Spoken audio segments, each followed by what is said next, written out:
Yesterday, I made a video about Escape the Dark Castle, and I decided that it's a good idea to make a video on how the game actually works so that people aren't confused. So I will explain the base game, Escape the Dark Castle, and the Cult of the Death Knight expansion pack. So this small section will be dedicated to the Death Knight, the expansion pack. I'll explain all of that later, and all the rest of the stuff will be just the base game of Escape the Dark Castle. So I will start explaining. This is how you start it. You pick two characters. So say I pick the Miller and the Abbot to play with, because I can pick them because a single player game, you pick two cards and you start with 18 HP. Two player game, you have two cards per person, and then you have 18 HP, and then three players, 3 cards, 16 HP. 4 players, 4 cards with 14 HP. This per player symbol means because there's one player, it is not going to be per player. Like an example of not being per player would be in this card, the start card, draw an item card per player now. You don't draw an item card per player in solo, you draw per character, so you draw 2, if that makes sense. So I choose the Abbot and the Miller, so these cards will go away, and these will be our characters. So basically, to set up a game, you get one random boss card. I choose this. I'll choose this card, and 15 of these black ones. 3, 4, 5, 6, 7, 8, 9, 10, 11, 12, 13, 14, 15. Once you get your 15 chapter cards, you will put this on the top, the start card. So up here, these are called the chapter dice. These are item cards. All the rest of your chapter cards, you'll put them aside because they will not be necessary. And since you're playing a solo, you have 2 players, so you will write your 2 players' names: Miller, Abbot, okay, those need capitalized, but that's fine. And 18, so this would be their start. They start with 18. So now, every time you turn one of these chapter cards, you have to say who's going to get to turn it. So I'm going to choose the Abbot to turn this card. For this for the start card, it won't matter, but for the rest of these black cards, it will. So, after years of incarceration in the depths of the Dark Castle, so you just read all of this italics text, and then you do what the card says. So draw an item per player. In the base game, it doesn't matter who draws the item, but with the Cult of the Death Knight, there's curse cards, so that will make it matter, because some curses only apply to one player. So what do we draw? We draw a Brew of Might and an Effervescent Evasion Potion. So the main strategy in this game is giving people cards, like item cards, and choosing who will do what. So since the abbot has this effervescent evasion, which whenever you would lose HP, discard this to lose none. Because he will lose none if he does encounter something bad here. We will have him flip it. So we encounter 2 guards. So you read the italics text, and then you read the rest. So as a group, choose one option: flee. You force your way past them, but not before taking several glancing blows. Each player loses 1 HP. Or fight, begin combat. So I'll show you how combat works. So this symbol means you roll how many players, but because we're playing solo, it's how many characters. So we have 2 characters, so we'll roll 2 of these dice. So it's cunning and wisdom. So we're going to fight. So to fight, we just roll these in turn, just in order. So we got 2 wisdom, we got rid of 1 because they matched. So we had this wisdom here and they matched, so we get rid of that. But because we have 1 left, we have to get rid of some of our health. So right down here, it shows we have 2, it says they damage 2 health. So we will each deal, we'll each take 2 health. So they're at 16 because they do 2 damage. So one mechanic you can do in this game is resting. So we will have the abbot rest, which when you rest, you sit out of the round and only the players not resting will roll their die. And when you do rest, you gain 1 HP. So he'll have 7, and we will roll the miller's die. Good. So the miller rolled a double, cunning, so we killed this enemy. Whenever you kill an enemy, you draw 1 item card, no matter what, unless it says otherwise on the card. So what will it be? A partially rotten apple. So we can immediately discard this, and we will give the miller 1 health.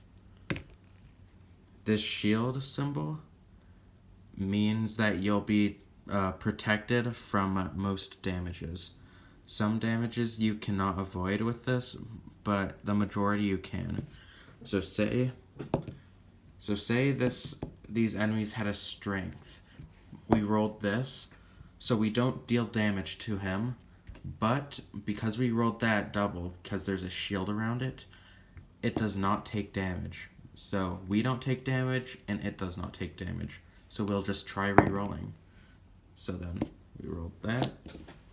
So that was just an example of what the shield does.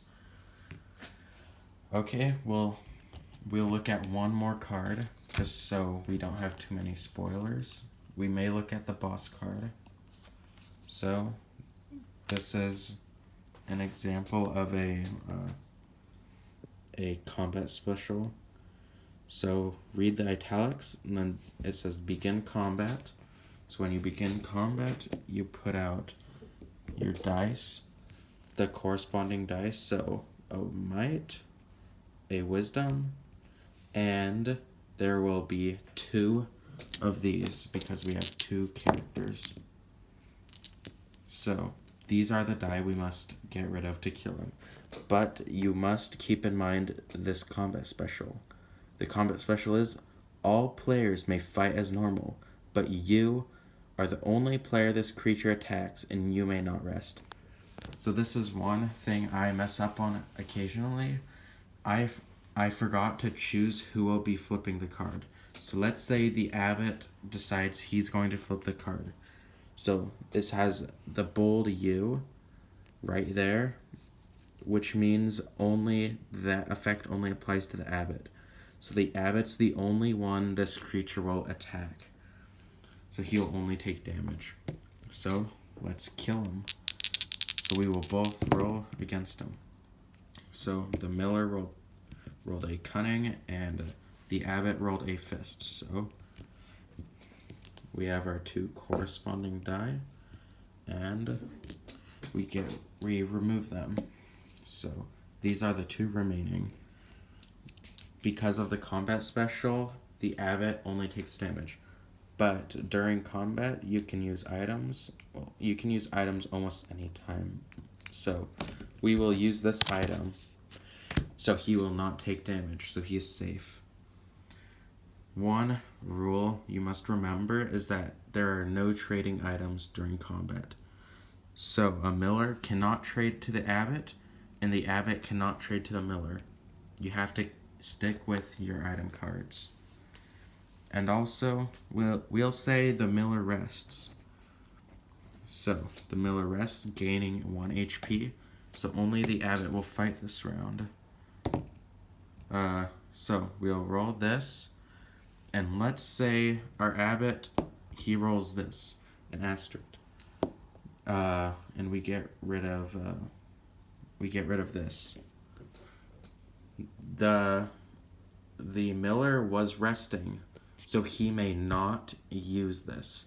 He can use it next time when he rolls. So let's deal the Abbot 2 damage, because that's what it says. So 15, the Abbot will rest, gaining 1 health and sitting out. So the Miller rolls, he rolls a wisdom. But now that he is not resting, the Miller may use his item. So he used his item, a Brew of Might, discard to apply any single might at any time. So we will use this and get rid of this might, killing this enemy. So at the end of combat, grab an item card, the Cracked Axe.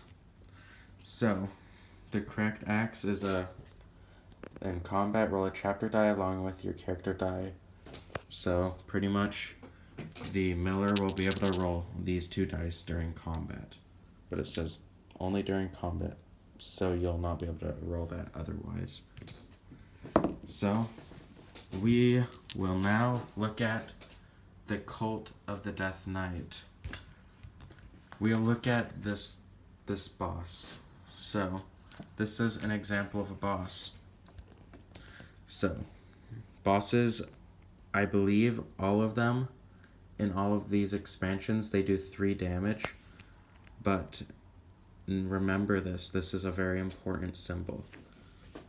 So say this is the boss, it's the final battle. We've defeated all the other chapter cards and this is it. So we will use all of our abilities and die to do it. So 18 health and 16 health.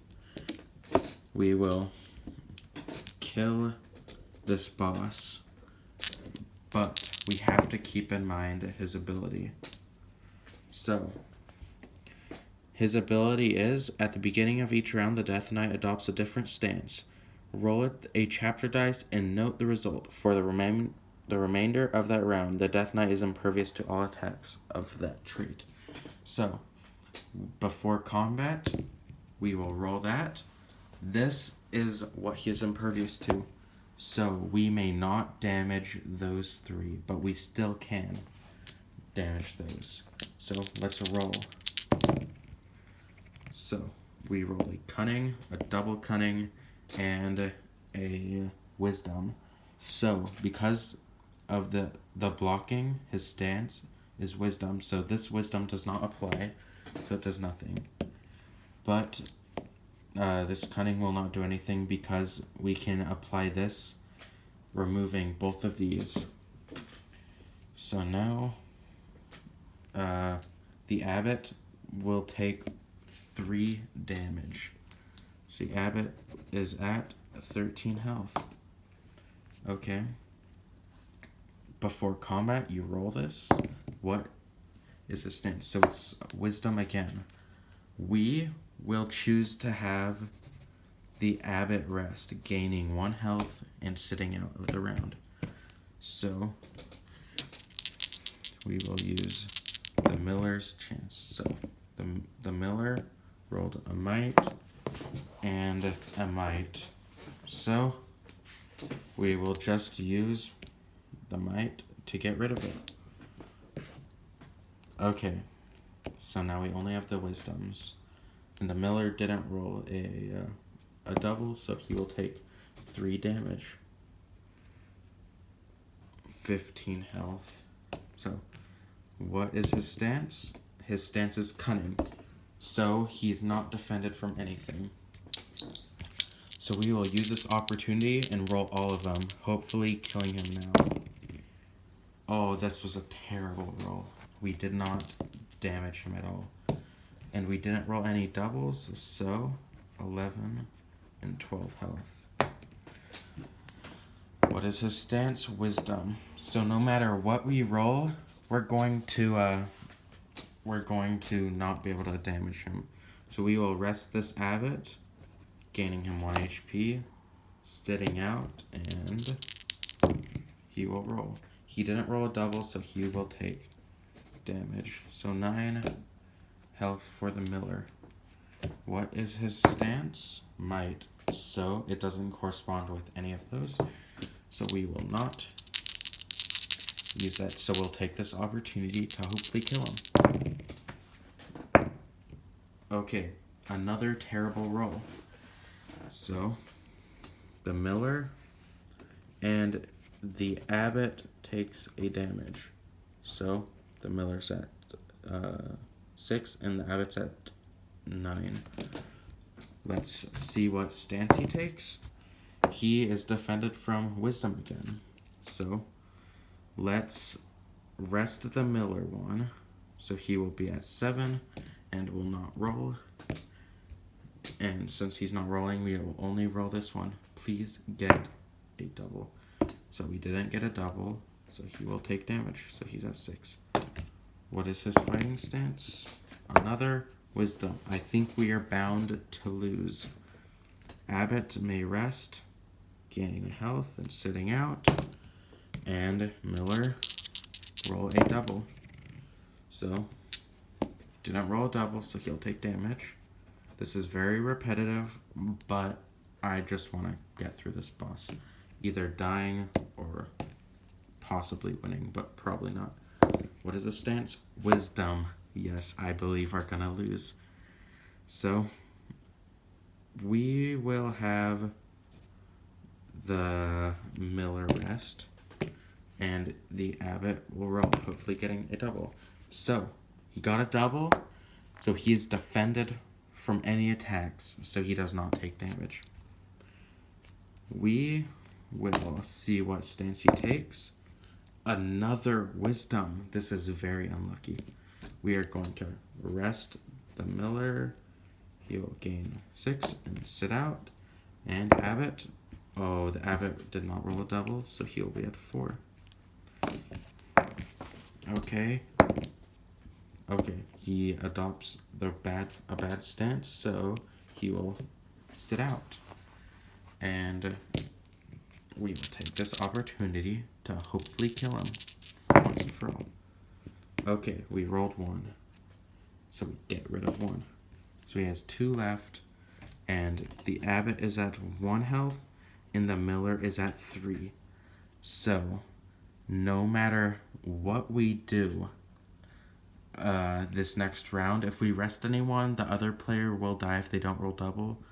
And if we rest the miller, the abbot will die if he doesn't roll a double, and if we rest the abbot, the miller will die if he rolls a double. So, what is his stance? His stance is a might.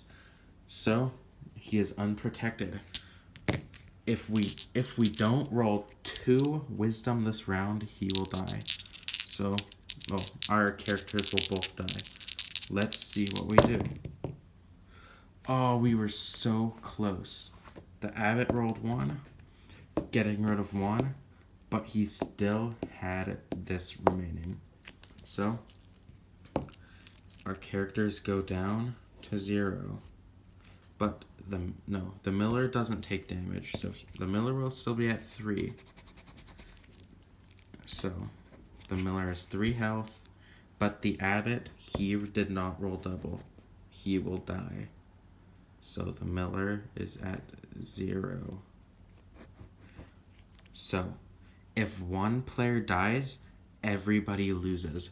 So even though this miller, he still has 3 health left, he is dead regardless. It does not matter how much health you have. If one player dies, everybody's dead. So we have failed. That was a very unlucky game for us, but I will explain now the most complicated thing in the game, even though it's not very complicated. So, we will do this curse, marked for death. With curses like this whole pile of curses, you shuffle them into the item deck. So whenever you would draw an item, there's a chance. So they go into the item deck, just randomly go in, and then you shuffle them up. But we will be taking a specific look at marked for death. This is how it works. So we will pretend we have not died to the Death Knight yet. The Abbot has 4 health, and the Miller has 5. So the Miller will try. So let's say the Abbot pulled marked for death. That's why it matters, because you have to choose who pulls the item cards, because if you just have anyone pull them, it may not apply. It'll just be confusing for the whole team.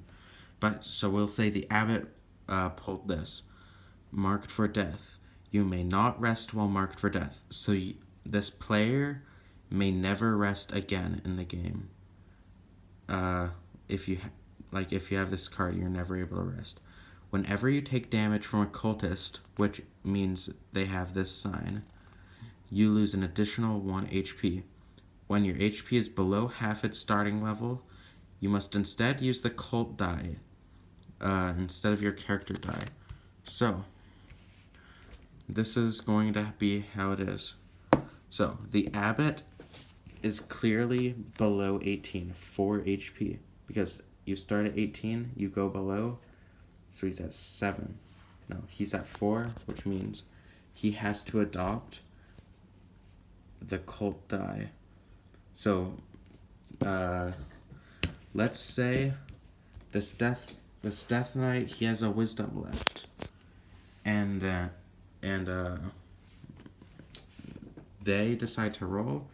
So he rolls bad. The Miller rolls a double cunning and a fist, so it doesn't match. But the Abbot will use this. He rolls, and it went on cunning, so it doesn't do anything. They re-roll.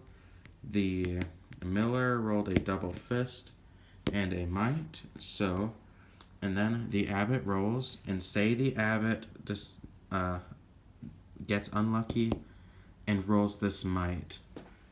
The Abbot is now placed along with this with the enemy, and this enemy will now be stronger because of this. So let's say he rolls a cunning, the Miller, because the Abbot now is fighting against his team, so the Miller may only roll. So he rolls a double cunning, and then he rolls a might. So this corresponds with the might and removes it. The Abbot may not attack still. He is out of this round of he's out of the fight until the next card is turned. So he's completely out of the fight. So we will go back in time and look at a different scenario. Let's say the Abbot did not roll one of these. He rolled, and it ended up being an asterisk for wisdom. No, it ended up being a fist. because of this symbol, that is the mark for death symbol, he takes an additional HP. So this will do 4 damage to him. So in this scenario, the abbot would have died. He would have ended with 0 and died, leaving the Death Knight to be victorious. So hopefully I explained the rules, and if you have a question, just comment and I will try to explain it better. This was a one-take video, so I may have failed completely. These are the extra characters. I'll zoom in. Bishop, Mason, and Hunter. Their difference is that they have a whole lot of cunning, strength, and wisdom. There's just, in the cultist pack, there's 15 more cards. There's 15 extra cards, and in the castle deck, there are 45 cards. So combined, you'd have 60 cards. So that's basically how the game works. You just have your pile of item cards, you have your chapter dice, and your characters, and you just flip through the cards, and you flip through the cards until you get to the final boss, and if you're victorious, you win. Or if you die anytime, if one character dies anytime along the way, you lose.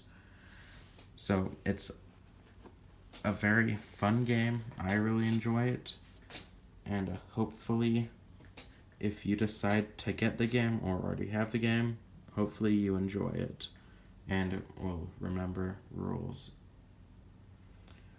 See ya.